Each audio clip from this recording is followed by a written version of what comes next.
très heureux de vous retrouver aussi nombreux à l'écoute de votre émission.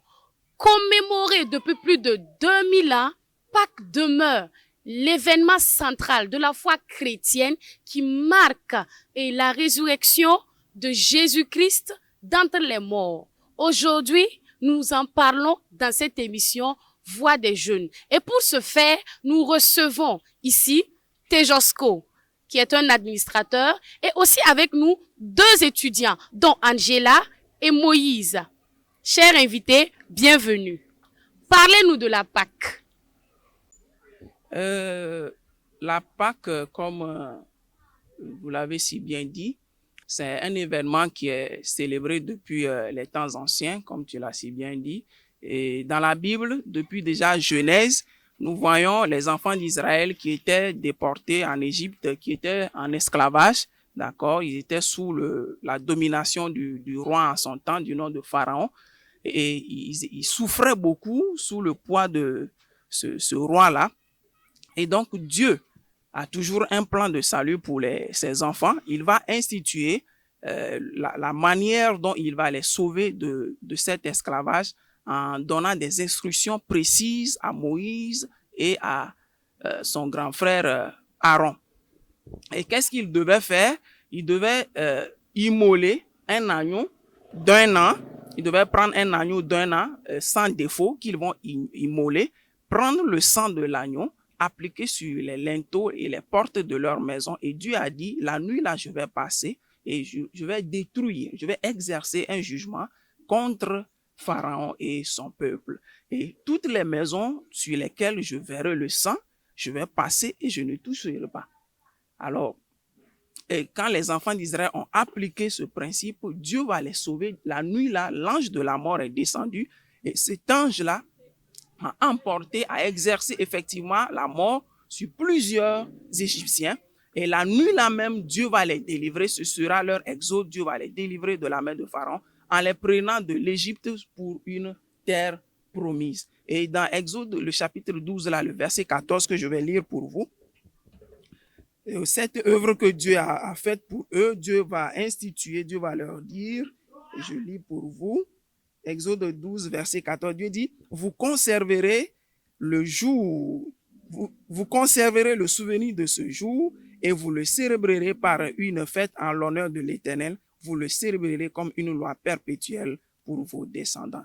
Déjà pour dire que c'était une promesse que Dieu avait faite de les délivrer de l'esclavage. Et cette promesse s'est accomplie à ce que Dieu les sauva. Et cet agneau qu'ils ont eu à immoler représente sous la Nouvelle Alliance dans le Nouveau Testament Jésus-Christ et son sang qui donne le salut pour le péché. Je vais m'arrêter ici.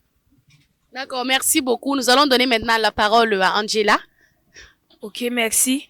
Effectivement, dans Luc, le chapitre 24, versets 44 à 47, nous voyons l'accomplissement de cette promesse de Dieu, c'est-à-dire la mort de Jésus et sa résurrection.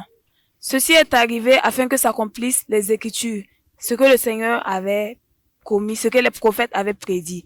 Alors, par la mort et la résurrection de Christ, nous avons le pardon de nos péchés et nous avons le salut de nos âmes. Ah, maintenant, nous allons écouter Moïse. Ah, d'accord. Merci bien. Pour moi, commémorer la Pâques, pour moi, c'est une action de grâce pour tout chrétien. Parce que quand on dit une action de grâce, ça veut dire c'est la victoire que Jésus a eu face à la mort. Parce que comme dit Romains 6, verset 9, voilà, Jésus a eu en tout cas la victoire sur la mort. Donc, tout chrétien qui a accepté Jésus-Christ comme Seigneur et Sauveur doit fêter cette victoire parce qu'il a la victoire sur la mort, il a la victoire sur les maladies, sur le célibat, sur la pauvreté et tout autre. Donc, pour moi, c'est une action de grâce que tout chrétien doit en tout cas rendre grâce à Dieu pour ce bonheur, pour cet honneur. Voilà, c'est un grand amour que Dieu nous a offert. Donc, c'est une action de grâce pour moi. Ok, nous allons écouter encore une dernière fois Monsieur Tejosko.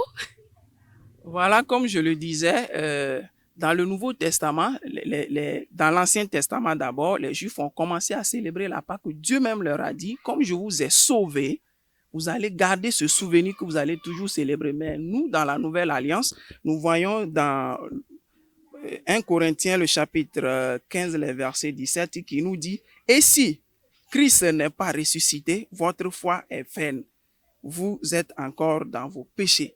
Pour dire que si Christ n'est pas mort, Christ n'est pas ressuscité d'entre les morts, la foi chrétienne est vaine. Donc, la célébration de la Pâque pour le chrétien, c'est ça même qui est le sens de la foi chrétienne. Est-ce que ouais, Christ qui est mort, qui est la promesse accomplie, l'agneau de Dieu immolé pour le salut du monde, pour quiconque le croira, et sa résurrection qui donne la vie éternelle à tous ceux qui vont croire en lui. C'est ça même qui fait la commémoration de la Pâque est un moment important. Et je dirais même que les chrétiens devaient célébrer même la Pâque plus que le 31 décembre, le 25 et les Nouvel An. La Pâque même, c'est la fête principale même des chrétiens parce que c'est elle qui nous donne, nous rappelons de notre salut venu par Jésus-Christ. Waouh! Alors, de ce qui précède, Pâques est célébrée chaque année. Cette célébration nous montre l'amour de Dieu manifesté en son Fils Jésus-Christ pour que nous soyons rachetés et sauvés du péché. C'est pourquoi nous fêtons et nous célébrons notre victoire et notre joie. Merci de nous avoir suivis et bonne célébration de la Pâque. Shalom. Shalom.